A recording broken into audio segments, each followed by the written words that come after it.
لا حول ولا قوة إلا بالله العلي العظيم. أعوذ بالله السميع العليم من الشيطان اللعين الرجيم. بسم الله الرحمن الرحيم. الحمد لله رب العالمين والصلاة والسلام على سيد الأنبياء والمرسلين سيدنا ومولانا بالقاسم محمد.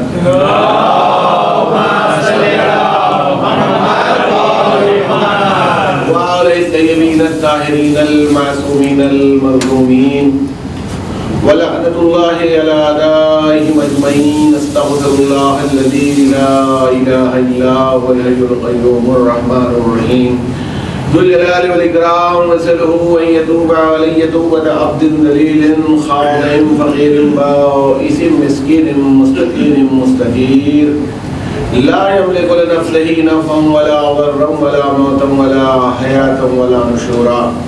أما بعد فقد قال الله تبارك وتعالى في كتابه المجيد والفرقان الحميد وقوله الحق. بسم الله الرحمن الرحيم. الحمد لله رب العالمين. صلوات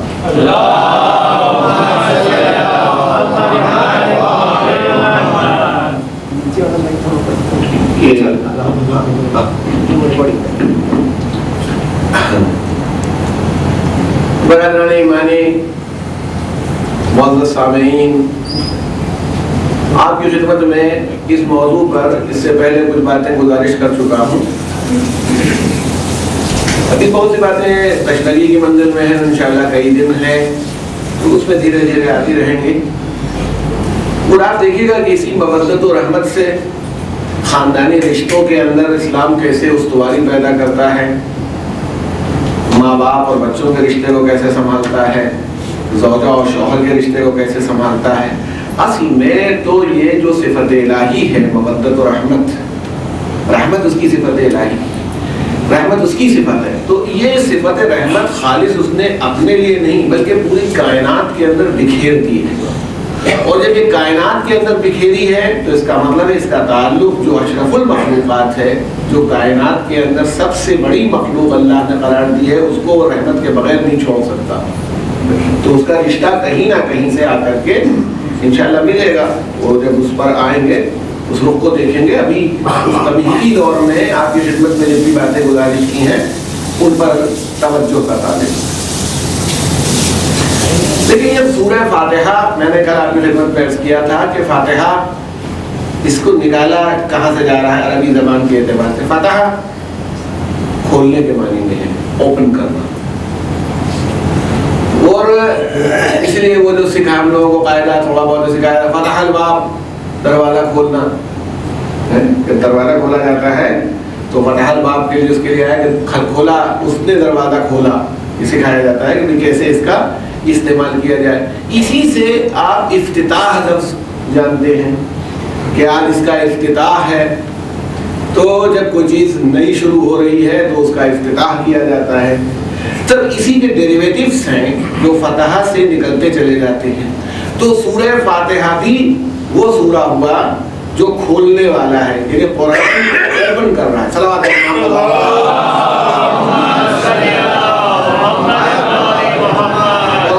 اوپننگ ہو رہی ہے سورہ فاتحہ سے، اس لیے اس کو رکھا گیا. اور صاحبان میں تشریف فرما ایک بات کہوں کہ جیسا دروازہ کھولنا ہوتا ہے ویسے ہی ہاتھ کی بھی ضرورت ہوتی ہے. کبھی آپ کوئی دروازہ کھولنا چاہیں اور بڑا سا گیٹ ہے اور اس دروازے کو کھولنے کے لیے آپ کو چاہیے آپ ایک چھوٹے سے بچے سے کہ وہ ہلائے نہیں ہلے گا دروازہ اس سے. تو اس کا مطلب ہے کہ دروازہ کھلتا ہے. فتح کے معنی ہے کھلنا، اور دروازہ کھولا اس نے اور باب تو ٹھیک ہے دروازہ، لیکن جیسا باب ہو ویسا ہاتھ ہو. تو اب خیبر کا دروازہ کھولنے کے لیے کوئی خاص ہاتھ چاہیے تھا. وہ ہر آدمی کے آپ بلا وجہ شکایت کرنے لگتے فلاں آدمی گیا وہ لوٹایا اس نے نہیں کھولا، فلاں آدمی گیا اس نے نہیں کھولا. اس کے بس کا تھا نہیں. وہ بھائی کسی کی طاقت سے زیادہ بات ہو اور آپ جتنی میری طاقت ہے تقریر کرنے کی جو میں بتا کر سکتا ہوں بیان کر سکتا ہوں، آپ اس سے زیادہ اگر مجھ سے ایکسپیکٹ کر رہے ہیں تو آپ کی غلطی ہے. آپ کو یہ سوچنا ہی نہیں چاہیے کہ دیکھیے جب خیبر میں فتح کے ذیل میں آپ سے عرض کر دوں کہ چونکہ یہ سورہ افتتاح کا سورہ ہے، سورہ ہم، اس میں آپ توجہ فرمائیں تو آپ کو اندازہ ہو جائے کہ جو اس کا کے حالات ملتے ہیں. رسول اللہ نے نہیں بھیجا کسی کو. اب لوگ گئے اور سمجھداری کی بات نہیں کہ بھائی کیا ضروری تو نہیں کہ بھیجا جائے، تو اگر کوئی قاعدے کا کام ہے تو کر دینا چاہیے. اس میں بھی کوئی اعتراض کی بات نہیں کہ کیوں آدمی چلا گیا. لیکن جب تیاری کر کے آدمی جائے اور واپس لوٹ آئے تو دیکھیے جو آپس میں بات ہوتی ہے انسانی مزاج ہے. جب لوٹ کے آتا تھا لشکر واپس آتا تھا تو لشکر کیا کہتا تھا کہ سردار جو گیا تھا اس نے بزدلی دکھائی، لوٹ آیا. سردار کہتا تھا لشکر نے کمزوری دکھائی. اور جناب شبلی نعمانی بہت بڑی شخصیت ہے، علامہ شبلی نعمانی، بڑا کام ہے ان کا تاریخ پر بھی اور زبان پر بھی، اور وہ تو ایک جینیس تھے. مگر اس جگہ پر پہنچ کر کے انہوں نے ایک عجیب بات فرمائی. جناب شبلی نعمانی کی ذات محتاج تعارف نہیں ہے. انہوں نے ایک بات فرمائی کہ لشکر الزام لگاتا تھا سردار پر، سردار الزام لگاتا تھا لشکر پر واپسی کے لیے، کمزوری دکھانے کے لیے، مگر عدالت نہیں ہے، رسول اللہ کی طرف سے یہ فیصلہ نہیں ہوا کہ کیا صحیح تھا. لیکن میں سمجھتا ہوں کہ اگر کوئی آدمی کی تھوڑی سی توجہ کرے تو اندازہ ہو جائے کہ رسول اللہ کا فیصلہ کیا تھا اور اس سے نتیجہ اپنے آپ نکل آئے. دیکھیے لشکر کہتا تھا سردار کی کمزوری، سردار کہتا تھا لشکر کی کمزوری. رسول اللہ نے کیا بدلا، لشکر یا سردار؟ اگر لشکر بدلا تو اس کا مطلب ہے لشکر کے خلاف چارج کو تسلیم کر لیا. اگر سردار بدلا تو اس کا مطلب ہے کہ پیغمبر کی نظر میں جیسا ہاتھ خیبر کے لیے ہونا چاہیے تھا وہ نہیں تھا. اسی لیے پیغمبر نے یہ نہیں کہا میں لشکر کیسا بھیجوں گا، بلکہ یہ کہا کہ علم اس کو دوں گا جو کرار ہوگا، جو غیر فرار ہوگا، جو بڑھ بڑھ کے حملہ کرنے والا ہوگا، جو اللہ اور رسول کو دوست رکھتا ہوگا، جس کو اللہ اور رسول خود دوست رکھتے ہیں.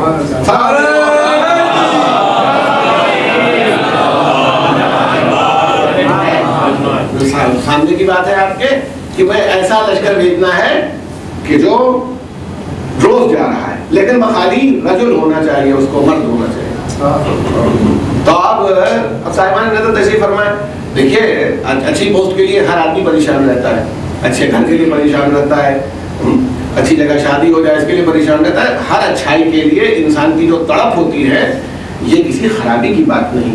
تو اگر علم کے سلسلے میں بے قراری رہی ہو تو اس کی ہم اس کو غلط بات بھی نہیں کرتے، اچھی بات ہے یہ، کیونکہ لینا علم کا، بھائی آپ بھی علم اٹھانے کے لیے بے چین رہتے ہیں.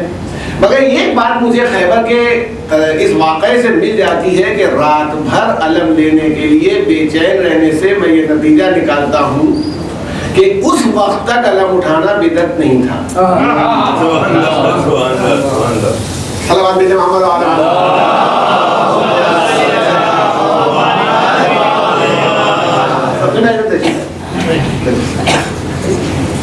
تو اگر آپ اس پر توجہ فرمائیں تو آپ کو اندازہ ہو جائے کہ اس وقت تک علم کا اٹھانا بدعت نہیں قرار پایا تھا. ورنہ اتنی بزرگ شخصیتیں اس بات کی خواہش کیوں کرتی کتاب علم ان کو مل جائے. مگر میں اب آپ سے یہ کہتا ہوں کہ اگر آپ بات کو دیکھیے تو اندازہ ہو جائے کہ لوگ رات بھر سوئے نہیں. کیوں نہیں سوئے رات بھر؟ ہم کو علم میں شاید رسول اللہ نے کیا کہا تھا. میں اس معاملے میں آگے مجھے تھوڑی سی پرابلم ضرور رائز کرتی ہے میرے سامنے کہ دیکھیں جب کوئی پوسٹ نکلتی ہے آج کے دور میں تو اخبار اٹھائیے تو امپلائمنٹ کی اتنی نیوز ہوتی ہیں تو آدمی پڑھتا ہے اور دیکھ لیتا ہے کہ کون سی نیوز ایسی ہے امپلائمنٹ نیوز میں جو اس کے کام کی ہے، باقی کو چھوڑ دیتا ہے. رسول اللہ نے کوالیفیکیشن لے ڈاؤن کر دی. لیکن پہلی رجل ہوگا، دوسری کرار ہوگا، تیسری غیر فرار ہوگا، چوتھی اللہ اور رسول کو دوست رکھتا ہوگا، پانچویں اللہ اور رسول اس کو دوست رکھتے ہوں گے. اور جتنی کوالیفیکیشن بڑھتی جاتی ہیں اتنا ہی چوائس گھٹتی جاتی ہے. مطلب ہمارے لیے تھوڑی دیر کو اگر میں یہ کہوں کہ ایک جاب ہے بامبے میں، ایک ایگزیکٹو آفیسر کی جاب ہے بھی نہیں ہے. اب میں دیکھیے اس میں کوالیفیکیشن لگا رہا ہوں. اس آدمی کو MBA ہونا چاہیے، اس کو مثلا پونا یونیورسٹی سے MBA ہونا چاہیے، اس کو سید ہونا چاہیے، اس کو یوپی والا ہونا چاہیے. جتنی میں کوالیفیکیشن بڑھاتا چلا جاؤں گا اتنے ہی افراد کم سے کم سمٹتے چلے جائیں گے. رسول اللہ نے خیبر کے سلسلے میں دروازہ کھولنے کے لیے جو کوالیفیکیشن فکس کی وہ ایسی کر دی کہ کسی دوسرے کا امکان ہی نہیں رہ گیا. تو اب میں یہ کہتا ہوں کہ اگر کوئی آدمی رات بھر جاگتا رہا تو غلط جاگا. اس لیے غلط جاگا کہ اس نے کوالیفیکیشن نہیں پڑھی ٹھیک سے. کیونکہ کتنے تو اسی بنیاد پر کہ وہ رجل ہوگا تو صورت شکل سے مرد تھوڑی ہوگا. جن معنوں میں ہم کہتے ہیں کہ بھائی وہ مرد آدمی ہے تو وہ مرد آدمی ہے تو کیا باقی سب عورت آدمی ہوتے ہیں کیا؟ جتنے آدمی بیٹھے ہوتے ہیں وہ سب کے سب مرد ہوتے ہیں. مگر مرد وہ ہوتا ہے جو اپنی بات کے اوپر ڈٹ جائے. وہ قرار ہوگا. تو اگر مجھے اپنے دل میں دھڑکن لگتی ہے ذرا سی دیر میں فرار ہونے کے لیے گھر تیار ہو جاتا ہوں تو کم سے کم مجھے سمجھ لینا چاہیے کہ آئی شوڈ ناٹ اپلائی. میں اپنے کو پیش نہ کروں. اچھا یہ تو ہمیں نہیں معلوم کہ اللہ اور رسول ہمیں دوست رکھتے ہیں کہ نہیں, مگر یہ تو ہم جانتے ہی ہیں کہ ہم اللہ اور رسول کو دوست رکھتے ہیں کہ نہیں. تو میں سمجھتا ہوں کہ مجھے اس پر نہیں کہ یہ علم ملنے کی طرف اپنی جگہ, مگر کوالیفیکیشن اتنی رسول اللہ نے لے ڈاؤن کر دی تھی کہ سوائے امیر المومنین کے کسی دوسرے کو مل ہی نہیں سکتا تھا. لوگ یہ سمجھ گئے تھے آنکھیں اٹھی ہوئی ہیں اس لیے نہیں ملے گا. اور بعض روایات میں تو ایک مدینے میں تھے, کیا تھوڑی دیر رحمان میں وہیں تھے, آنکھیں اٹھی ہوئی تھی. جس آدمی کی آنکھیں اتنی اٹھی ہوئی ہوں, آنکھوں میں چشموں کے دیکھ نہ پا رہا ہو سامنے, وہ کیا آگے بڑھے گا اور کیا دیکھے گا. اس لیے لوگوں کو یہ تمنا ہوئی تھی کہ ہمیں ملے گا. مگر رسول اللہ نے صبح بلایا, 2 آدمیوں کے سہارے سے تشریف لائے. ابھی تو دیکھنا مشکل ہو رہا تھا. لعاب دہن لگایا, انگلی سے لعاب دہن لگایا. رسول اللہ نے اپنے دہن سے لعاب نکال کر کے امیر المومنین کے لگایا. اور مولا فرماتے ہیں ایسی آنکھ ٹھیک ہوئی کہ پھر کبھی اٹھی ہی نہیں. عرب کے ماحول میں جہاں ریت اڑ کے پڑتی ہو, آنکھ کا اڑ جانا کوئی تعجب خیز بات نہیں, مگر کبھی نہیں. اور مولانا صفت حسن صاحب قبلہ اللہ مقامہ ارشاد فرماتے تھے کہ رسول نے بھی اسی انداز سے لعاب دہن لگایا کہ زانوں پر امیر المومنین کا سر اسی طرح تھا جیسے قرآن رکھا جاتا ہے, اور لعاب دہن سے اسی طرح جیسے ورق قرآن کو الٹتے ہیں, یہ لعاب دہن رسول نے اپنی انگلی سے نکال کر کے اور امیر المومنین کی آنکھوں میں لگایا جیسے قرآن ناطق کے صفحے کو الٹ رہے تھے. صلوات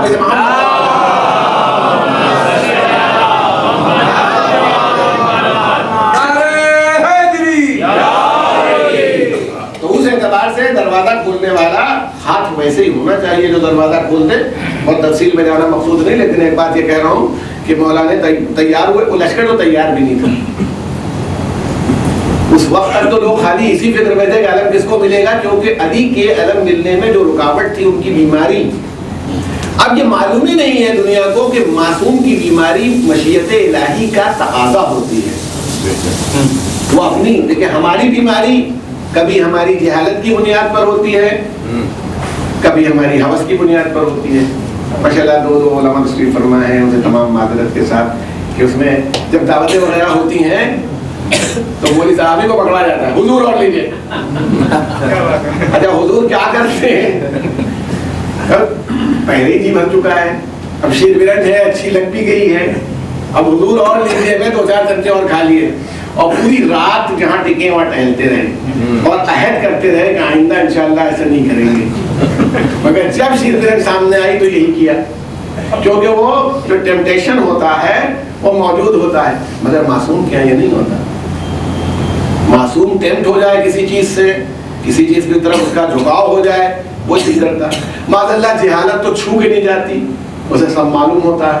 تو اگر وہ بیمار پڑ جائے تو یہ الہی مصلحت ہوتی ہے. اور میں بھی آپ کے سامنے دلیل پیش کیے دے رہا ہوں.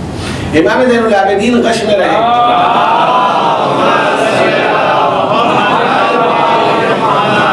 یہ مانتے ہیں ہم آپ سب, کب تک, عصر عاشور تک. کون سی دوا بعد میں کھلائی گئی, کون سی غذا دی گئی, کون سی قوت دی گئی؟ عصر عاشور سے لے کے کوئی ایک لمحہ بتائیے جو حالت غش میں ہو. اس کا مطلب ہے ان کا غش مصلحت الہی تھی امامت کو بچانے کے لیے. وہ مصلحت پوری ہو گئی, بیماری اپنے آپ دور ہو گئی. تو اگر علی کی آنکھیں اٹھی ہوئی تھیں تو اسی لیے تاکہ جس جس کا ولولہ ہو پہلے وہ اپنا نکال لے، پھر جب خیبر کے کھولنے کا کی بات آئے گی تو جیسا ہاتھ چاہیے ویسا فراہم کر دیا جائے گا. اس لیے کہ خیبر جیسا دروازہ عام ہاتھ سے نہیں کھلے گا، اسی سے کھلے گا جو ید اللہ ہوگا. محمد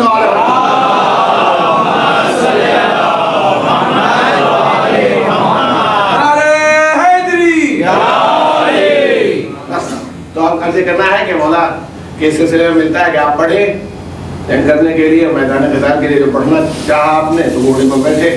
بلکہ اس میں بھی مولانا سید حسن صاحب اللہ مقامی نے حیدرآباد میں نظام کے سامنے پڑھا کہ جو گھوڑا حضرت کو ملا تھا وہ خچر تھا اور بہت ہی کمزور قسم کا، اچھا نہیں تھا. حضرت بہت ہی مطلب ہزاروں میں تو ایک سے ایک گھوڑے ہوتے تھے مگر بہت نفیس گھوڑا نہیں، آرڈینری گھوڑا تھا.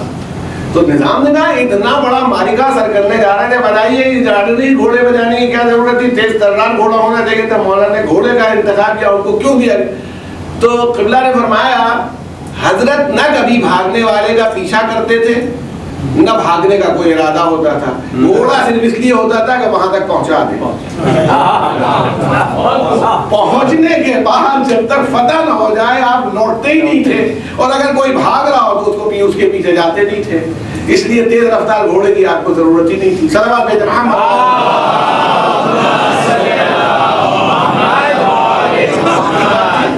تو حضرت نے اس کا بیان کیا جاتا ہے کہ جیسے ہوئے آپ تیار ہوئے وہ آگے بڑھے تو چلنے سے پہلے رسول اللہ سے پوچھا کب تک لڑوں، جنگ کب تک کروں؟ کہا جب تک تمہارے ہاتھ پر فتح نہ آ جائے. اب حضور والا آپ اندازہ کر لیجیے مولا نہیں، رسول اللہ نے فرمایا نہ پلٹنا جب تک فتح نہ کروں. یہ بشارت فرما دیا. چلے تھوڑی دور گئے تھے کہ پیغمبر کو دکھانا مقصود تھا کہ دنیا دیکھ لے. پکارا، آواز دی تو سیدھے نہیں پلٹے، پشت کر کے آئے ویسے. تو لوگوں نے کہا اللہ کا رسول آواز دے رہا ہے اور آپ پشت کیے ہوئے ہیں. کہا رسول اللہ نے تو کہہ دیا فتح جب تک کر نہ لینا، پیٹھ نہیں دکھانا، پیٹھ پھیرنا نہیں. اب تو حکم رسول ہے کہ جب تک فتح نہ کر لوں واپس نہیں لوٹوں. تو اگر واپس آنا بھی ہے تو پیٹھ رسول کی طرف ہوگی، فتح کرنے کے بعد ہی چہرہ دکھانے کی نوبت آئے گی. جب اس طاقت کے ساتھ امیر المومنین گئے اور آپ نے اس دروازے کو، تفصیلات آپ کے سامنے ہیں، اکھاڑ دیا اور ہاتھوں میں لے لیا. جس دروازے کو انسائکلوپیڈیا والے بھی 200-400 من کا تو مان ہی لیتے ہیں، 4 کوئنٹل کا مان لیا ہے. تو 4 کوئنٹل کا دروازہ بھی ہاتھ پر نہیں کوئی اٹھا سکتا اور نہ نکال سکتا ہے. آپ اپنے فلیٹ ہی کا دروازہ نکال کے دکھائیے، پورے 2 ہاتھ سے اگر فلیٹ کا دروازہ نکال لیتے تو ہم جانے جائے کہ اتنے بڑے قلعے کا دروازہ اس کو. لیکن ہاتھ ایسا تھا اور اللہ پر بھروسہ ایسا تھا کہ مولا نے کیا بات فرمائی، کہا میں نے یہ دروازہ، لوگوں نے کہا آج تو آپ نے بڑی شجاعت کا مظاہرہ کیا، آج تو آپ نے بڑی ہمت دکھائی. مولا نے فرمایا میں نے اپنی قوت سے نہیں بلکہ قوت ربانیہ سے اسے اکھاڑ دیا. صلوات بھیجیں محمد.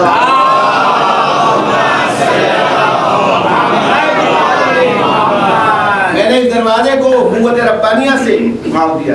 اب اس میں کبھی کبھی ایک مرتبہ بعض طالب علم سوچتے ہیں، غور کرتے ہیں، اسٹوڈنٹ باتیں بھی سمجھ میں آتی ہیں.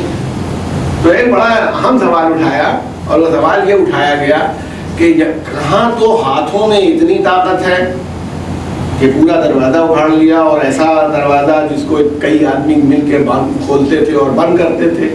اور پھر آپ یہ بھی کہتے ہیں کہ جو کی روٹی توڑنے کے لیے گھٹنے کا سہارا لیتے تھے. تو ایک آدمی میں اتنی قوت بھی ہو اور ایک آدمی پھر اتنی کمزوری بھی ہو کہ روٹی توڑنے کے لیے وہ گھٹنے کا سہارا لے. تو سوال اچھا ہے مگر اس کے جواب کے لیے آپ کے دماغ میں ایک آنےسٹ آفیسر ہونا چاہیے جس کے پاس ایک سرکاری گاڑی ہے، جج ہے، بامبے ہائی کورٹ کا جج ہے، ایماندار جج ہے. جب جاتا ہے تو بہترین گاڑی کے اوپر ہائی کورٹ جاتا ہے، واپس آ جاتا ہے. جب اپنے کام سے نکلتا ہے تو بیچارہ آٹو پکڑ رہا ہے. تو آپ کہیں گے کہ صاحب ابھی صبح دیکھا تھا بہترین گاڑی کے اوپر جا رہا تھا اور یہ شام کے وقت آٹو میں. تو لوگ کہیں گے بھائی ایماندار آدمی ہے، جب سرکاری کام پر جاتا ہے تو سرکاری گاڑی استعمال کرتا ہے، جب ذاتی کام پر جاتا ہے تو ذاتی طاقت جتنی اس کی ہے اس کا استعمال کرتا ہے. خیبر کا اکھاڑنا علی ابن ابی طالب کا ذاتی کام ہوتا تو بات دوسری تھی. یہ سرکاری کام تھا. اسی لیے امیر المومنین نے یہ بات کہی کہ میں نے اسے قوت ربانیہ سے اکھاڑا, اپنی طاقت سے نہیں. مگر ایماندار آفیسر کا یہ کام نہیں ہوتا کہ ذاتی کام ہو تو بھی اس طاقت کا استعمال کرے. جو علی اپنا کام کرتے وقت بیت المال کا چراغ بجھا دیتا ہو گفتگو کرتے ہوئے, وہ الہی طاقت کا استعمال اپنی روٹی توڑنے کے لیے ہرگز نہیں کرے گا.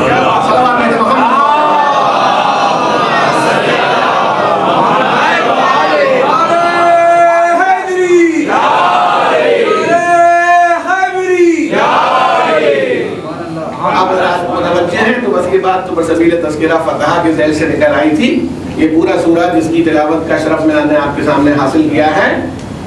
دیکھیے میں نے آپ سے کل یہ بات کہی تھی سمیٹتے ہوئے آخر میں کہ قرآن مجید کو جب سمیٹا جائے گا تو سورہ حمد کے اندر ہے پوری جو قرآن کی آئیڈیالوجی ہے, پوری فلسفی ہے, وہ سب سمٹی ہوئی ہے سورہ حمد میں. اور اسی لیے مسلمان سے 5 وقت سورہ حمد پڑھوائی جاتی ہے کہ قرآن کی جتنی آئیڈیالوجی ہے وہ سب اس کی نظر کے سامنے سے گزر جائے.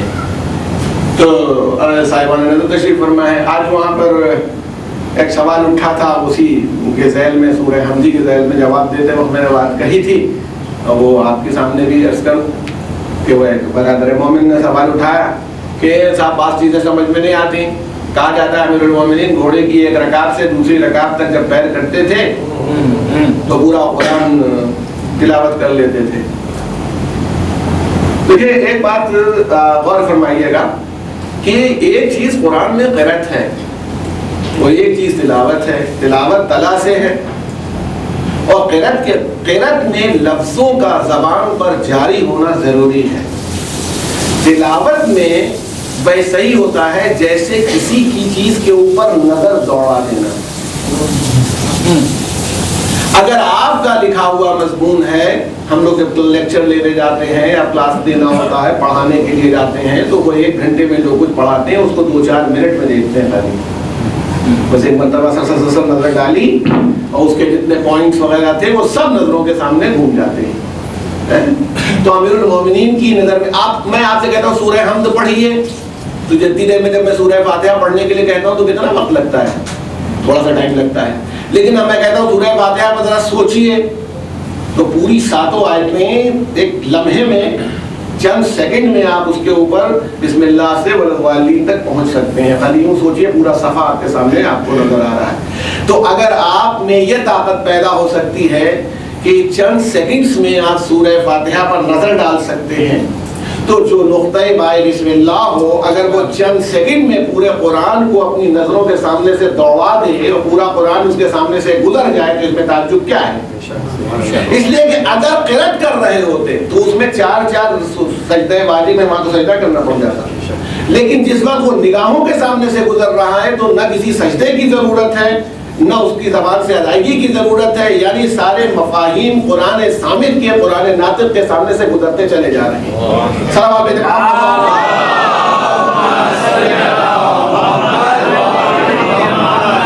تو اس میں اصل میں آپ کے سامنے عرض کرنا ہے کہ یہ وہ سورہ فاتحہ ہے جس کو قدرت بار بار آپ کے سامنے سے گزار رہی ہے. اور فاتحہ کے معنی کسی مردے کے لیے فاتحہ نہیں ہے, بلکہ فاتحہ افتتاح, کسی چیز کو کھولنے والا, انٹروڈکشن, اس معنی میں. اسی لیے رسول اللہ صلی اللہ علیہ وسلم نے ایک جگہ یہ بھی فرمایا کہ یہ سب سے بڑا سورہ ہے. اچھا وہ جب عربی والے لکھتے ہیں تو وہ چونکہ سورہ, دیکھیے ایک بات کہنے والی میں محفوظ رہے, وہ اکثر کتابوں میں ہوتا ہے کہ یہ بڑی سورہ ہے, یہ بہت بڑی سورہ ہے. تو بات یہ ہے کہ جب عربی زبان کے حساب سے آخر میں بولتے آئے چھوٹی ہے جسے ہم لوگ کہتے ہیں تو وہ مؤنث ہے عربی قاعدے کے حساب سے. لیکن اردو میں اگر الف کی آواز دے جائے تو اردو والے اسے مذکر مانتے ہیں, یہ قاعدہ ہے. تو جس کی میں آپ کو ایک بہت عام مثال دے دوں. ناقہ کے معنی ہے اونٹنی, لیکن جب اردو میں مجلس پڑھی جاتی تو آپ نے کبھی سنا ہے کہ ناقہ بیٹھی؟ ناقہ بیٹھی کبھی نہیں کہا جائے گا, جبکہ ناقہ کہتے ہی ہیں اونٹنی کو, وہ کبھی اونٹ نہیں ہوتا. اس کا جو آخر میں ناقۃ اللہ ہے, جب آپ سورہ پڑھتے ہیں والشمس وضحاہا, اس میں آتا ہے تو ناقہ اونٹنی کو کہتے ہیں. اور امیر المومنین نے اس لفظ کو استعمال بھی فرمایا ہے، میں اللہ کے رسول کے ساتھ پیچھے پیچھے اسی طرح چلتا تھا جیسے ناقے کے پیچھے اس کا بچہ چلتا ہے۔ فالوئنگ اپنی بتائی ہے، تو نر اونٹ کے پیچھے بچے کو چلنے کی ضرورت نہیں ہے، اپنی ماں کے پیچھے بچہ چلتا ہے۔ اس لیے انہوں نے فرمایا کہ ناقے کے پیچھے، لیکن اب اردو قاعدے کے اعتبار سے چونکہ ناقہ میں الف آ رہا ہے، وہ مذکر ہے، تو سورہ اگرچہ عربی زبان میں مؤنث ہے لیکن ہمارے ہاں بطور مذکر میسکولین جینڈر میں ہم لوگ استعمال کریں گے کہ بڑا سورہ ہے۔ تو اس عظمت کے اعتبار سے رسول اللہ نے فرمایا سب سے بڑا سورہ ہے۔ اس کے جب نام بتائے جانے لگے، کہا ام القرآن ہے یہ قرآن، اس کا نام اب ام القرآن کیوں کہا، ابھی اس کی آپ کی خدمت پیش کروں گا۔ یہ اساس القرآن ہے، فاؤنڈیشن آف قرآن ہے، اسی پر قرآن کا فاؤنڈیشن ہے۔ یہ الکافیہ ہے، رسول اللہ نے فرمایا اس کا ایک نام الکافیہ ہے، سورہ افتتاح کا، سورہ فاتحہ کا۔ کیوں الکافیہ اس کا نام ہے کہ یہ کفایت کرنے والی ہے، سیٹسفائی کر دے گی، اکیلا سورہ سیٹسفائی کرنے کے لیے کافی ہے۔ یہ الکنز ہے، خزانہ ہے، ٹریجر ہے۔ جب اس کو ام القرآن کہا تو ام کے معنی ہوتے ہیں عربی زبان میں، ایک تو ماں کے معنی میں ہوتے ہیں اور دوسرے معنی ہوتے ہیں کہ جو مرکزی حیثیت رکھتا، جس کی سینٹرل پوزیشن ہو، اس کو ام القرآن کہتے ہیں۔ ذہن عالی میں محفوظ ہے، ام کہتے ہیں اس کو۔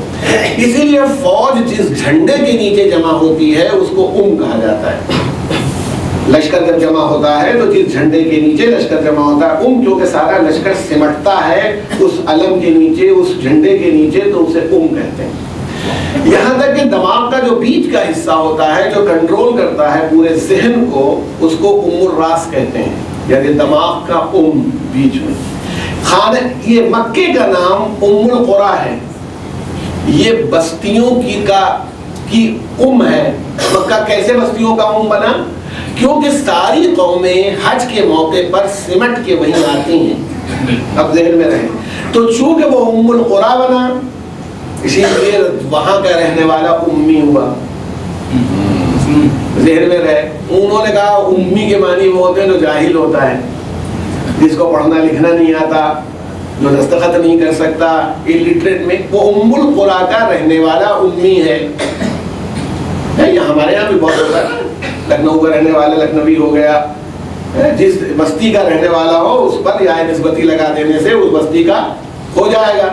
لیکن ویسے ہی ام القریٰ میں جو پیدا ہوا ہو، رسول اللہ کا وطن مکہ تھا، مکہ ام القریٰ تھا، اس لیے رسول اللہ امی کہلائے، باقی وہ لوگ بھی امیین کہلائے جو وہاں کے رہنے والے تھے۔ اب کہا وَالَّذِي بَعَثَ فِي الْأُمِّيِّينَ رَسُولًا مِّنْهُمْ، کہ اللہ وہی ہے جس نے امیین میں سے، مکے کے رہنے والوں میں سے ایک رسول کو مبعوث کیا۔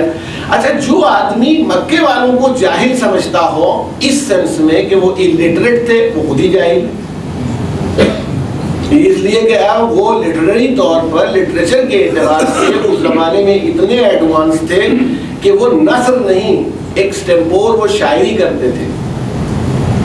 شعر پڑھنا پورے سینکڑوں شعر کا قصیدہ ہے، بس زبانی سر سناتے چلے جا رہے ہیں، زبانی تقریر نہیں ہے۔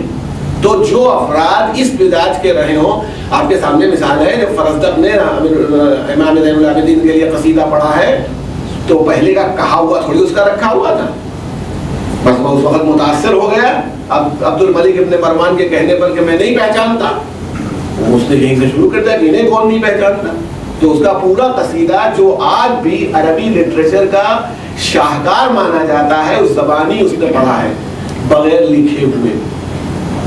اس زمانے کے امراء القیس اور نہ جانے کون کون شعراء تھے، یہاں تک کہ عرب کہتے ہیں بولنے والے کو، گونگے کو نہیں کہتے، وہ اپنے کو بولنے والا کہتے تھے، اور سب بستیوں کو، ایرانی ہوں کہ ہندوستانی ہوں، سب کو عجم کہتے تھے، عجمی، گونگے۔ کیوں گونگے؟ کیونکہ ہم جیسی رچ زبان ہماری ہے، جیسا ہمارے پاس ورڈز کا ٹریجر ہے، ویسا ان کے پاس نہیں ہے۔ اس بنیاد پر تو جن کو اپنی زبان دانی پر اتنا ناز رہا ہو، وہ جاہل نہیں ہو سکتے ان معنوں میں۔ وہ جاہل اسی معنی میں کہلائیں گے کہ جیسے ہم لوگ کہتے ہیں کہ یہ پڑھے لکھے جاہل ہیں۔ وہ میں آپ سے آپ کی خدمت میں عرض کروں کہ پڑھے لکھے جاہل اور جاہل میں فرق ہوتا ہے۔ مولانا کلب صادق صاحب قبلہ اس موقع پر اچھی بات فرماتے ہیں، کہتے ہیں کہ علم کا ایک مزاج ہے کہ علم انسان کے اندر انکسار پیدا کرتا ہے، جتنا علم بڑھتا جاتا ہے وہ انسان اتنا ہی منکسر ہوتا جاتا ہے، تواضع پیدا ہونے جاتی ہے۔ اور انہوں نے کہا کہ اس کی مثال آپ دیکھ لیجئے، عالم لکھیے اور جاہل لکھیے، آپ کو فرق اپنے آپ معلوم ہو جائے گا۔ دیکھیے لام دونوں جگہ پر ہے، مگر عالم میں کتنا سبک ہوتا ہے، لام چھوٹا سا مختصر ہے، اور جاہل میں تو جب آدمی ضرورت سے زیادہ پھیلنے اور اکڑنے لگے تو سمجھ لیجیے کہ جاہل ہے۔ سلام علیکم محمد،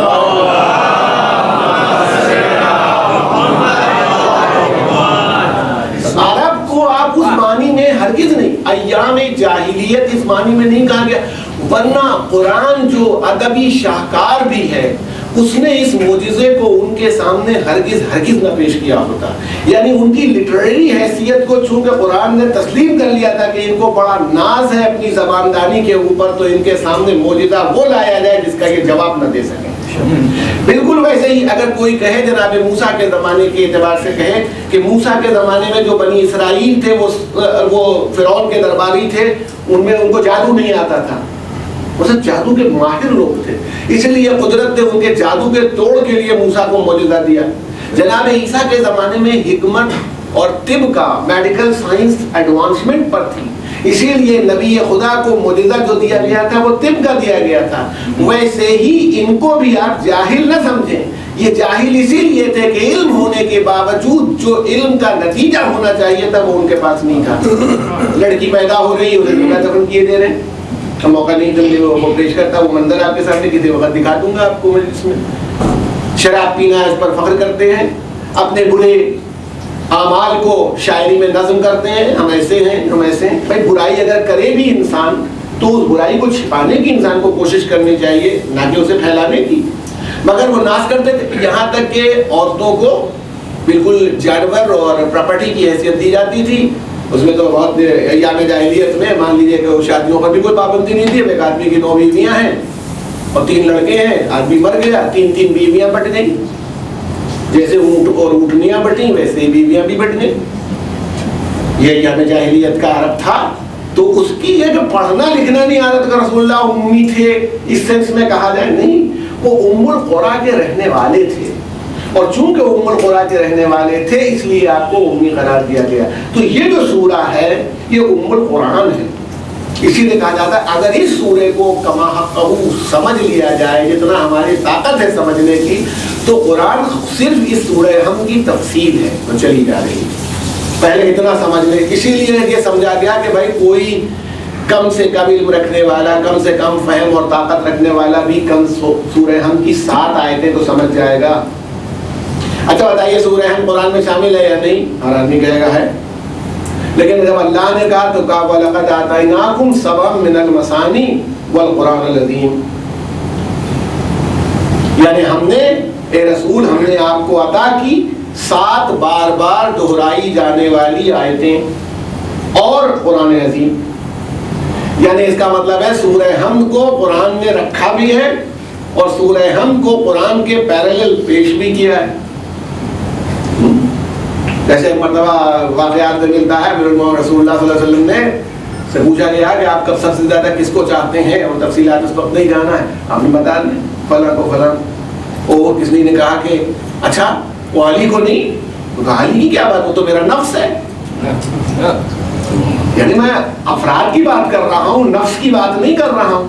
ویسے ہی یہ جو سبع مثانی ہے وہ قرآن میں ہے بھی، اور قرآن کا انٹروڈکشن ہونے کی وجہ سے قدرت نے اس کو قرآن سے انڈیپینڈنٹ بھی رکھا ہے، تو نفس رسول اس جماعت میں شامل بھی ہے، نفس رسول کی اپنی الگ سے حیثیت بھی ہے۔ صلوات بھیجیں محمد۔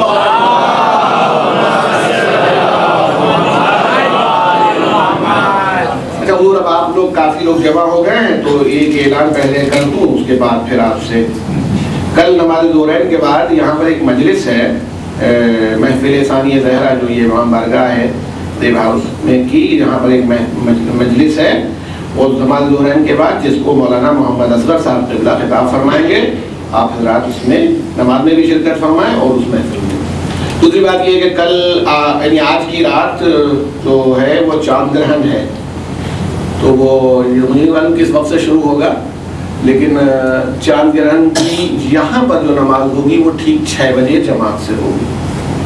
تو مومنین سے گزارش ہے کہ وہ آئیں 6 بجے، اور 6:15 بجے یہاں نماز فجر ہوتی ہے، اس میں شرکت کریں. اور خیر نماز فجر تو روز ہوتی، چاند گرہن روز نہیں ہوگا. تو وہ تو چاند گرہن جو آج ہوگا اس میں شرکت کریں اور نماز فجر بھی پڑھیں، کیونکہ ذرا چاند گرہن کی نماز تھوڑی ٹیڑھی میڑھی ہے. ہر رکعت میں 5 رکوع ہیں، اور وہ تو اس کو گھر پر پڑھنے میں کافی گڑبڑ کے امکانات ہیں، اس لیے اس کو جماعت میں پڑھ لینا زیادہ بہتر ہے. ویسے بھی تمام مومنین سے اس بات کی گزارش ہے کہ اگر وہ قریب رہتے ہیں اور یہاں آ سکتے ہیں تو تشریف لائیں. یہاں نماز کے بعد چائے بھی پلائی جاتی ہے، ہو سکتا ہے گھر میں کچھ دقت آتی ہو. صلوات پہ محمد وعلیہ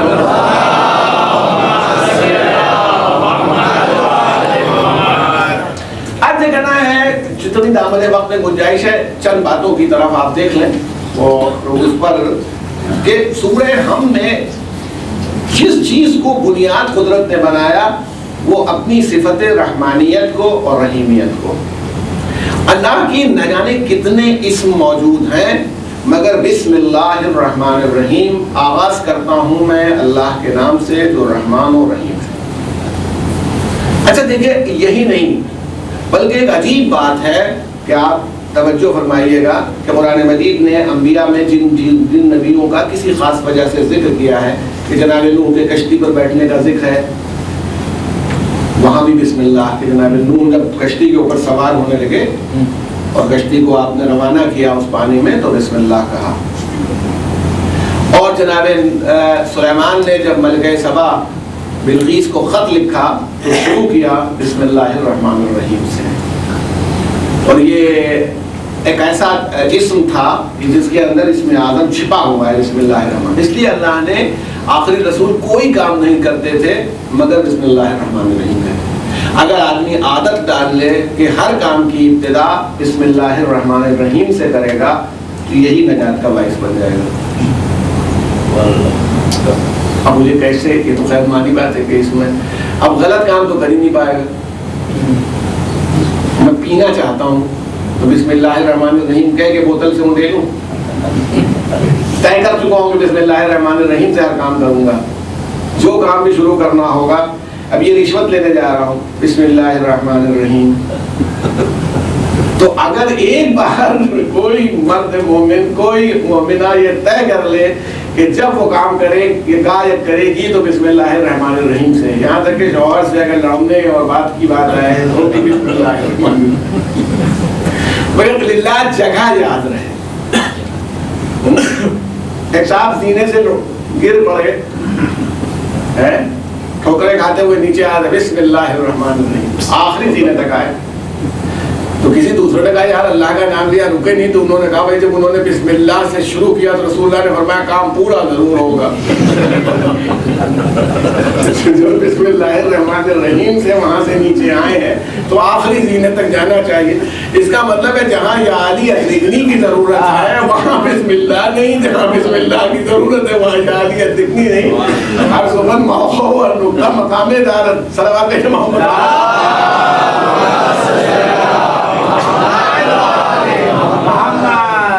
اس لیے ارباب کرم اس میں رحمان اور رحیم ہونے کو پروردگار عالم نے بسم اللہ میں اپنے رکھا. انبیاء نے ہمیشہ اس جملے کو استعمال کیا تمام امور کے لیے، بسم اللہ الرحمن الرحیم. اچھا پھر جیسے ہی الحمدللہ ختم ہوا، الحمدللہ رب العالمین، تو یہ بتایا کہ یہ عالمین کا رب ہے، اپنا دعویٰ کروایا کہ میں عالمین کا رب ہوں. پھر کہا الرحمن الرحیم، یعنی اپنی صفت ربوبیت کو ادھر بھی رحمانیت اور رحیمیت سے جوڑ رکھا ہے، ادھر بھی. آغاز میں بھی رحم ہے اور انجام میں بھی رحم ہے، درمیان میں وہ رب ہے. رب کہتے ہیں پرورش کرنے والے کو، پالنے والے کو، بنانے والے کو، پوسنے والے کو، اسے رب کہتے ہیں. دیکھیں ایک بات، میرے سامنے جو بچے تشریف فرما ہے، بزرگ تو جانتے ہیں کہ اللہ کا فرق کیا ہے اور رب کا فرق کیا ہے معنی کے اعتبار سے، مگر رب کا جو لفظ ہے اس پر توجہ فرمائیے گا. خالق، خلق کرنے والا، کریٹر، جس نے کسی چیز کو کریٹ کیا ہو وہ خالق ہے. اور وہ ہو سکتا ہے کوئی بھی ہو، مگر خالق جو بنانے والا ہوتا ہے ضروری نہیں کہ جس چیز کو اس نے بنایا ہو اس کے ساتھ اس کا رشتہ بھی برقرار رہے۔ یہ ممبر جس پر میں بیٹھ کر کے یہ موقع حاصل کر رہا ہوں اعزاز کہ آپ کے سامنے تقریر کروں، اس کا کوئی نہ کوئی خالق ہے۔ کوئی ایسا کارپینٹر رہا ہوگا جس نے لکڑی کے ان تختوں کو جوڑ کے اس قابل بنایا کہ یہ ممبر بن جائے، لیکن اب وہ کہاں ہے اور ممبر کہاں ہے، دونوں کا کوئی رابطہ نہیں ہے۔ خالق کہیں اور ہے، مر بھی سکتا ہے، جا بھی سکتا ہے، یہاں سے چیز موجود ہے۔ اللہ نے یہ نہیں کہا کہ الحمدللہ ہے، رب العالمین کی جگہ ہوتا کہ خالق العالمین ہوتا، احسن الخالقین ہوتا، کچھ بھی ہو سکتا تھا، مگر اس نے یہ کہا کہ میں عالمین کا رب ہوں۔ رب وہ ہے جو جس چیز کو کریٹ کرتا ہے اس کی سپروائزری ایٹیچیوڈ اس کا اس سے الگ نہیں ہوتا، اس کی نگرانی، اس کا پالنا پوسنا۔ جیسے دیکھیے ماں اور باپ بچے کی ربوبیت کے ذمہ دار ہوتے ہیں، تربیت کے ذمہ دار ہوتے ہیں، ان کو بھی رب مجازی کہا جاتا ہے۔ تو یہ نہیں ہے کہ بچہ پیدا ہو گیا تو اسپتال میں چھوڑ کے چلے آئے کہ بھئی اب تو ہو گیا تھا، چھوڑو ختم کرو۔ وہ اس کی تربیت کرتے ہیں، تو جس بچے کو جیسی چیز کی ضرورت ہوتی ہے اس کے اندر وہ شامل رہتے ہیں۔ قدرت نے اپنے کو رب بنایا ہے، محض خالق نہیں بنایا۔ احسن الخالقین بھی ہے اور رب العالمین بھی ہے، لیکن جب کائنات کا تذکرہ کیا تو عالمین کے رب ہونے کا تذکرہ کیا، خالق ہونے کا تذکرہ نہیں کیا کہ دنیا یہ سمجھ جائے کہ بھئی خالق تھا وہ چلا گیا۔ اسی لیے دیکھیں جناب موسیٰ علیہ السلام کی بارگاہ میں لوگوں نے کہا ارے آپ تو روز جاتے ہیں، ایک سوال ہمارا بھی پوچھ لیجئے گا۔ اور آپ کو جناب موسیٰ کے بہت سے واقعات ملتے ہیں سوالات کے، تو آپ کو ہرگز شک نہیں ہونا چاہیے اور اس میں شبہ میں نہیں پڑنا چاہیے۔ جب آپ ہر مولوی اور ذاکر کو گھیر کے سوال کرتے ہیں تو اگر وہ اپنے بنی اسرائیل جناب موسیٰ سے پوچھ رہے تھے تو کیا غلط کرتے ہیں؟ انہوں نے پوچھا آپ جاتے ہیں اور ذرا سا آپ یہ سوال پوچھئے گا کہ اللہ سوتا بھی ہے، اسے نیند بھی آتی ہے، آرام بھی کرتا ہے، تو ان کا تو پورا یہ ہے۔ آپ کو اندازہ ہے کہ 6 دنوں میں، وہاں بھی ہے اولڈ ٹیسٹامنٹ کے حساب سے ہے کہ 6 دنوں میں اس کائنات کو تخلیق کیا قدرت نے، اور پھر 7ویں دن آرام کیا تو سنڈے بنا، آرام کا دن بن گیا یا سیٹرڈے بن گیا۔ کچھ کام نہ کرو، اللہ بھی آرام کر رہا ہے، تو وہ تھک جاتا ہے، اسے نیند کی آنے لگتی ہے، اسے آرام کرنے کی ضرورت ہے۔ ذرا سا پوچھ لیجیے جناب موسیٰ جیسا امانتدار نبی بتا خود بھی سکتے تھے، لیکن اگر خود بتا دیتے تو لوگ کہتے ہیں کہ پوچھا پاچھا نہیں، اپنی طرف سے کچھ سمجھا دیا۔ اللہ بھی جواب دے سکتا تھا کہ موسیٰ تم تو جانتے ہی ہو کہ میری کیا کیفیت ہو سکتی ہے، میں رب ہوں، نہ مجھے نیند آتی ہے، نہ اونگ آتی ہے، نہ میں سوتا ہوں، نہ میں آرام کرتا ہوں۔ مگر جناب موسیٰ کو اللہ نے جواب دینے کے لیے 2 شیشے دے دیے، 2 شیشے عنایت فرمائے لے جاؤ۔ ان دونوں شیشوں کو لے کے آ گئے اور ان سے یہ خالی شرط لگا دی کہ دیکھو شیشے تمہارے ہاتھ میں رہے، ٹوٹنے نہ پائیں۔ اب وہ بیچارے شیشے لے کے آ گئے، جو ہاتھ میں شیشے ہیں تو اب یہی ان کی نماز ہے، یہی ان کا کام ہے، ان شیشوں کو بچائیں۔ اب ان کی جتنی بھی قوت برداشت رہی ہو، ایک دن گزرا ہو، ایک رات گزری ہو، 2 دن گزرے ہوں، 2 راتیں گزری ہوں، آخر میں ایک مرتبہ جو چھومے وہ چھم سے ہو گئے۔ اب رپورٹ لگانی ہے چل کے کہ جو دیے گئے تھے وہ ٹوٹ گئے۔ پھر گئے مناجات کرنے کے لیے، پالنے والے بہت بچایا، تیرے علم میں ہے، اتنا دن نکال دیا، اتنے گھنٹے نکال دیے، اتنے منٹ نکال دیے، آخر میں وہ شیشے ٹوٹ گئے۔ اللہ نے کہا اب جا کے قوم کو بتا دینا کہ اگر جس ذات کے ذمہ نگرانی اور سپروائزری کیپیسٹی ہو وہ سو جائے تو 2 شیشے نہیں بچا سکتی۔ اگر میں یہ پوری کائنات جو چلی جا رہی ہے اپنے آپ ہی کسی مدبر اور کسی رب کے ہونے کا اعلان کر رہی ہے کہ کوئی اس کا نگراں ہے، کوئی حی القیوم ہے جو اس کو بچائے۔ اس میں محمد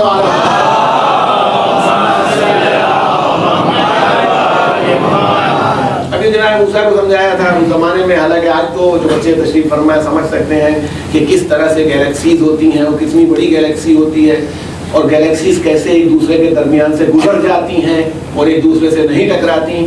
یہ اپنے آپ نہیں، یا تو سال بھر تو زیادہ ہوتا ہے، مہینے بھر ہی میں تو ٹرینیں ٹکرا جاتی ہیں۔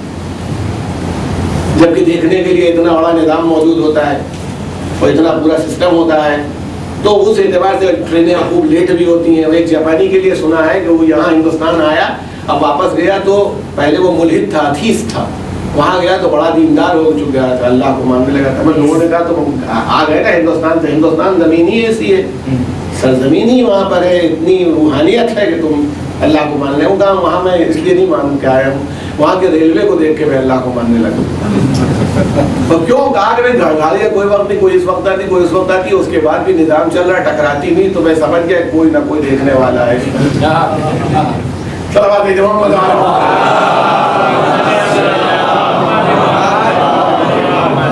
گیلیکسیز مختلف ایک دوسرے کے درمیان سے گزرتی چلی جا رہی, ان کو کوئی روکنے والا نہیں, دیکھنے والا نہ ہو تو ٹکرا جائیں کہ نہیں ٹکرا جائیں.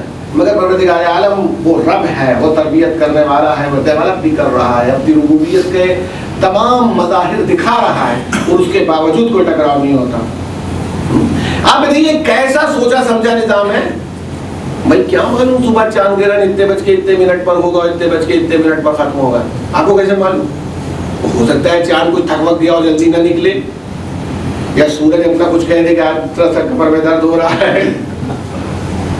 اتنا باندھا ہوا اندازہ ہے اس کا کہ اگر آپ کے پاس علم ہو تو آج نہیں 10,000 سال بعد کے سورج گرہن کو بھی آپ بتا سکتے ہیں.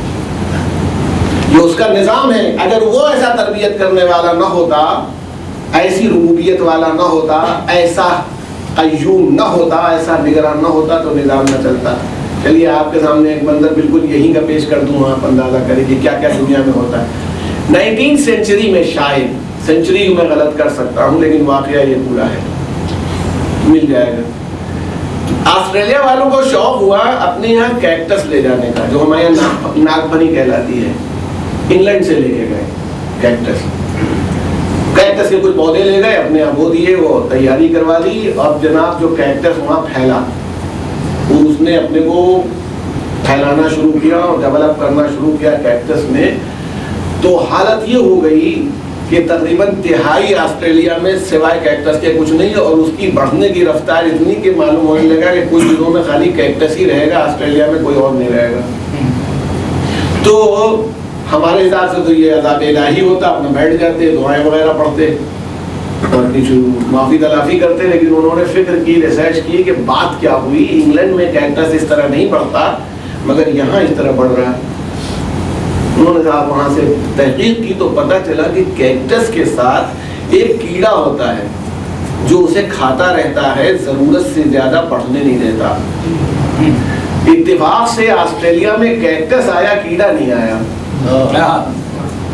یعنی وہ رب جس نے کیکٹس بنایا ہے اسی رب نے اس کیڑے کو بھی بنایا ہے تاکہ نظام چلتا رہے, کائنات میں کسی طرح کا امبیلنس نہ پیدا ہونے پائے. اب اگر ذرا سا امبیلنس پیدا کیا جائے, لوگ کہتے ہیں اللہ عذاب کیسے نازل کرے گا. ارے اللہ خالی کیکٹس کے کیڑے کو مار دے, عذاب نازل ہو گیا, چھٹی مل رہی ہے. اس کو عذاب نازل کرنے میں کسی دیر کی ضرورت نہیں. یہ میرا پڑھا ہوا ٹائمز آف انڈیا کی خبر ہے, میرا خیال ہے 20-25 سال پرانی ہوگی. بنگلہ انگلینڈ اس زمانے میں امریکہ والوں کو شاید کھاتے واتے رہے ہو, مینڈک کی ٹانگوں کی ضرورت ہوئی. بنگلہ دیش میں مینڈک بہت تھے, ایکسپورٹ کر دیے گئے. $6 لاکھ بنگلہ دیشیوں نے مینڈک کے ایکسپورٹ سے کمائے. جب مینڈک ایکسپورٹ کر دیے گئے تو یہ مینڈک مچھروں کو کھایا کرتے تھے.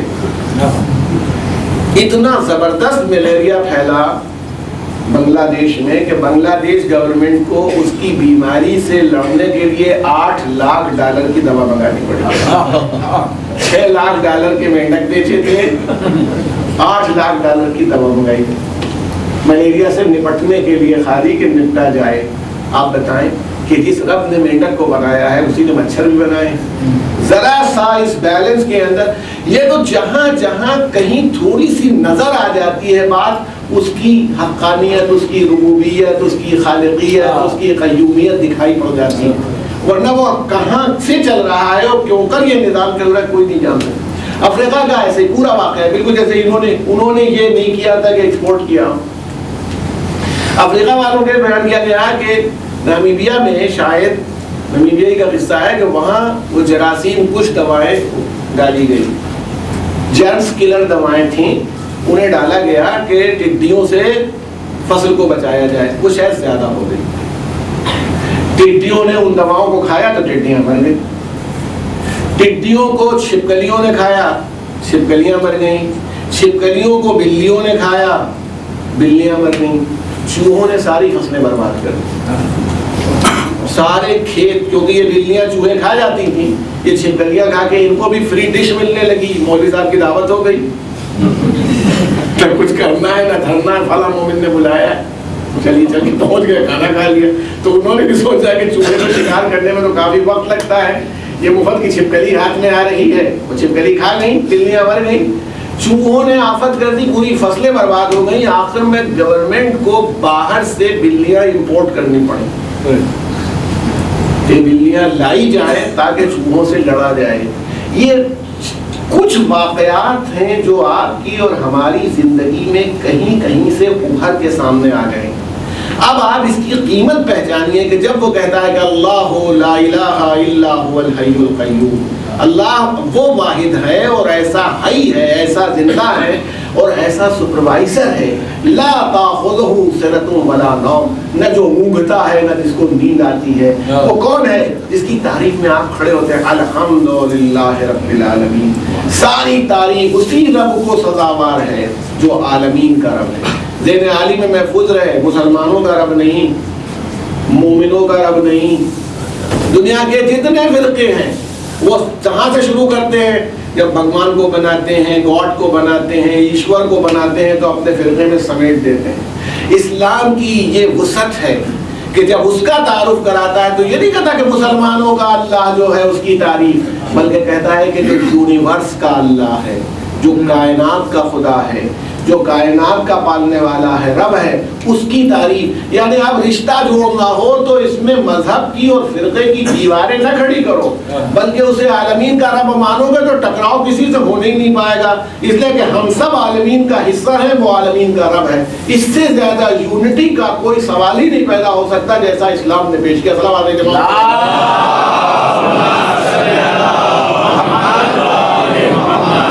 عرض یہ کرنا ہے کہ کبھی بھی آپ توجہ فرمائیں گے اور غور کریں گے جب بھی، تو آپ کو یہ بالکل آسانی سے اندازہ ہو جائے گا کہ اس کی ربوبیت کے جوہر ہر جگہ موجود ہے۔ ابھی آپ کی خدمت پیش کروں گا، اس کا بڑا ادنا نمونہ ہے جو ماں کی شکل میں دکھائی پڑتا ہے، بلکہ بعض جگہ روایات میں اللہ کی ربوبیت کو پہچاننے کے لیے، سمجھانے کے لیے بات کہی گئی ہے کہ اگر 70 ماؤں کی مامتا کو ایک جگہ کنڈینس کر دیا جائے تو تھوڑا سا اللہ کی ربوبیت کا اندازہ ہو، وہ بھی پورا نہیں۔ اب ماں کتنی محبت کرتی ہے اپنے بچے سے، بخار بچے سے، اور کتنا چاہتی ہے اور کیا کیا زحمتیں اٹھاتی ہے، تو ذرا اس رب کے بارے میں سوچئے کہ جو اپنے بندے پر ایک نہیں 70 ماؤں کی مامتا کو، بلکہ ہم یہ جوڑنا نہیں ہے، ملٹیپلائی کرنا ہے، انہیں ملٹیپلائی کیا جائے، اور اس مامتا کو وہ بھی پوری کی پوری اس کی ربوبیت کا اظہار نہیں ہوگا، تھوڑا سا کچھ نظر آئے گا۔ لیکن آپ یقین رکھیے کہ اگر اس ربوبیت کو صرف ہم لفظوں سے بیان کرتے اور اس کے رحم و کرم کو ہم خالی لفظوں سے ایکسپلین کرنے کی کوشش کرتے تو سمجھنا بہت مشکل تھا۔ اس لیے قدرت نے ایسے نمونے اس دنیا کے سامنے لا کے رکھے کہ تم ان آدمیوں کی مرسی دیکھو، ان کی رحمت دیکھو، ان کا رحم دیکھو، اور اندازہ کرو کہ جو میرے بندے ہیں، جو میرے مخلص بندے ہیں، جب ان کا انداز ترحم، ان کا مرسی کا اسٹائل ایسا ہے تو میرا کیا ہوگا۔ ضرورت یہ ہے کہ ان کو دیکھو، اگر یہ نہ ہوتے تو ہمیں اندازہ ہی نہ ہوتا کہ رحم کہتے کس کو ہیں۔ آپ مجھے بتائیے، ایک آدمی اگر اپنے خاندان اور قبیلے کے ساتھ چلا جا رہا ہو ایک ایسے علاقے میں جہاں پانی کا دور دور تک پتہ نہ ہو، سچ بتائیے گا، اور وہاں پر اس کا دشمن سامنے آ جائے، اور وہ بھی ایک دو نہیں 1000 آدمی سامنے آ جائیں، اور ایسے پیاسے ہوں کہ ان کے گھوڑوں کی زبانیں اور ان کی زبانیں منہ سے نکلی ہوئی ہوں، اور وہ سلام دعا کے لیے نہیں آئے ہوں، مجھے گرفتار کرنے کے لیے آئے ہوں، تو میں اپنا پانی پلا دوں۔ کبھی اس کو بالکل اس پیرائے میں سوچئے گا اور اس انداز میں سوچئے گا کہ اگر حسین ابن علی نے اس منظرنامے میں آ کر کے اس کا تعارف نہ کرایا ہوتا تو شاید رب کے رحم کا اندازہ ہی نہ ہو پاتا کہ اگر بندہ ایسا رحیم ہو سکتا ہے تو خدا کتنا رحیم ہوگا. یہ ہے کوئی معمولی بات نہیں ہے. تو امام حسین علیہ السلام نے کربلا یہ کوفے کی طرف جا رہے تھے اور سامنے سے ایک منظر ہے, سامنے سے آنے والا دیکھ رہا ہے اور دیکھنے میں ایک عجب منظر دیکھا کہ کسی نے آپ کے چاہنے والوں میں سے کہا اللہ اکبر. مولا فرمایا کیوں تم نے نعرہ تکبیر بدل کی؟ بس نے کہا مولا میں سامنے سے دیکھ رہا ہوں, مجھے لگتا ہے کھجور کے درخت ہیں, خرمے کے درخت ہیں, لشکر بڑھ رہا تھا. مولا نے بھی بنظر غائب دیکھا اور ارشاد فرمایا نہیں سپاہی ہیں, اور یہ جتنے تم کھجور کے درخت کی شاخیں سمجھ رہے ہو یہ ان کے نیزے ہیں. یہ نیزے جو ہیں ان کو تم سمجھ رہے ہو کہ یہ خرما کے درخت ہیں اور یہ سپاہی آ رہے ہیں. بھائی یہ سننا تھا کہ آپ کے اصحاب نے کہا تو لگا یہ پیچھے پہاڑ ہے. تو ایسا کیوں نہ کیا جائے کہ ہم لوگ ایسی جگہ پہنچ جائیں کہ پہاڑ ہماری پشت پر آ جائے تاکہ دشمن کا سامنا جب ہو تو وہ چاروں طرف سے ہمیں نہ گھیر سکے. اس لیے کہ اسٹریٹجی کے اعتبار سے آنے والے 1000 تھے اور امام کے ساتھ 72 80 100, تو 100 آدمیوں کو پورے گھیرے میں اور حلقے میں لے لیا جائے یہ حکمت عملی اور جنگی نظام کے خلاف بات تھی. اس لیے مولا نے اپنے کو محفوظ کرنے کے لیے ایک نظام بنایا کہ اب وہ لوگ انہوں نے بھی دوڑنا شروع کیا اس اسٹریٹجک بیس کی طرف اور امام کے سپاہی بھی جا رہے تھے. امام حسین اپنے سپاہیوں کے ساتھ پہنچ گئے جو پیاسے تھے اور جب اتنی تیزی سے دوڑے تو ان کی حالت یہ ہو گئی کہ وہ پیاس سے ان کی زبانیں پھٹکی ہوئی تھیں. اب میں آپ سے کہتا ہوں کہ انٹرنیشنل لا بھی اٹھا لیجئے گا, اس کی دنیا کا قانون بھی اٹھا لیجئے گا, اخلاقی قانون کے اعتبار سے بھی دیکھ لیجئے گا کہ کسی طرف سے امام حسین پر یہ ذمہ داری عائد ہوتی تھی کہ وہ پانی پلا دیں. کہیں کوئی قانون نہیں کہے گا کہ اگر دشمن آ رہا ہو تو اس کو پانی پلا دیا جائے. مگر امام حسین انہوں نے مانگا بھی نہیں, اس لیے مانگا نہیں کہ وہ مانگنے کے لائق ہی نہیں رہ گئے تھے. جن کی زبانیں پیاس سے نکلی ہوں, جن کی سمجھ میں نہیں آ رہا وہ مانگتے کیا.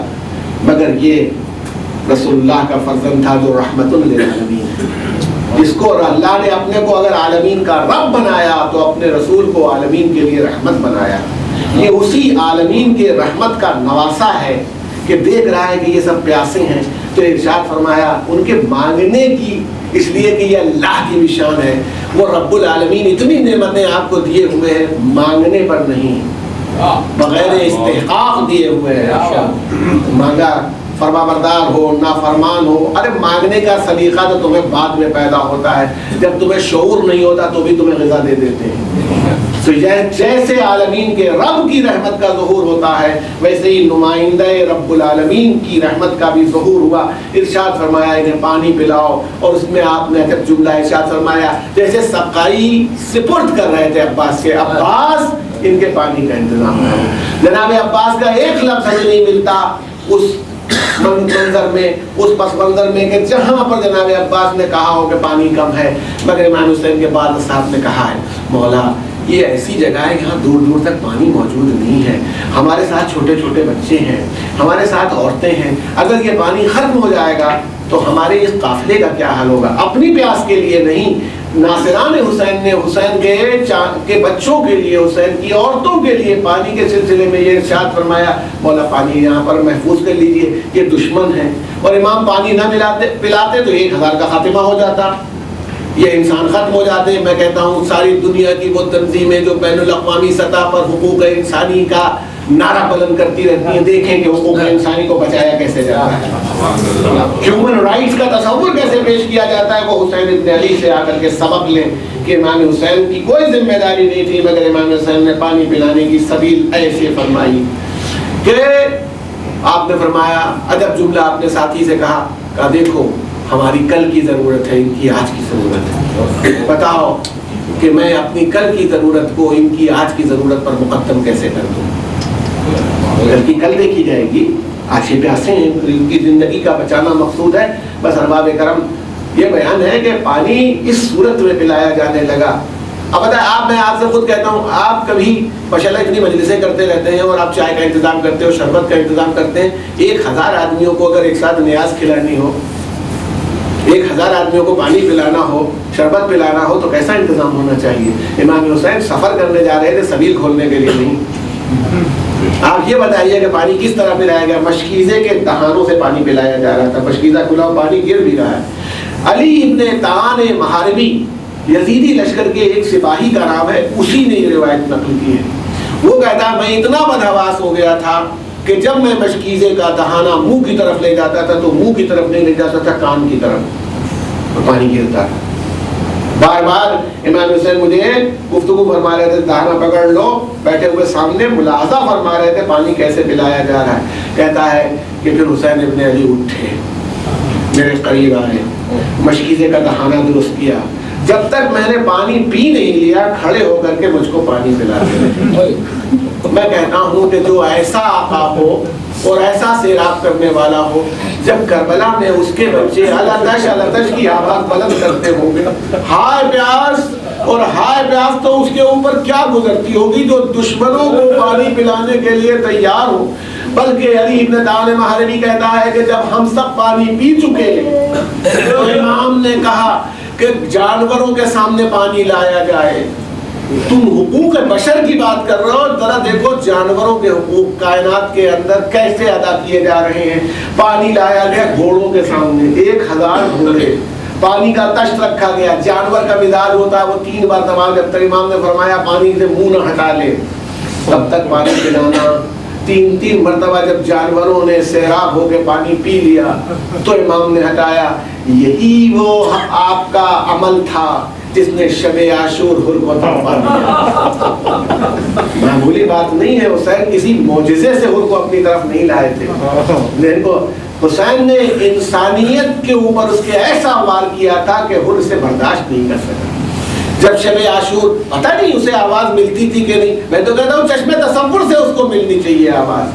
ذہن میں بعض اوقات ایسی آوازیں گونجا کرتی ہیں، آپ کو محرم کے جب ایام آتے ہیں تو ایسا لگتا ہے کہ فضا میں آواز یا حسین کی گونج رہی ہے۔ انسان کے تصورات آواز کو پیدا کرتے ہیں۔ تو اگر حر دور بھی رہا ہو، حالانکہ رات کے سناٹے میں التش کی آواز جا سکتی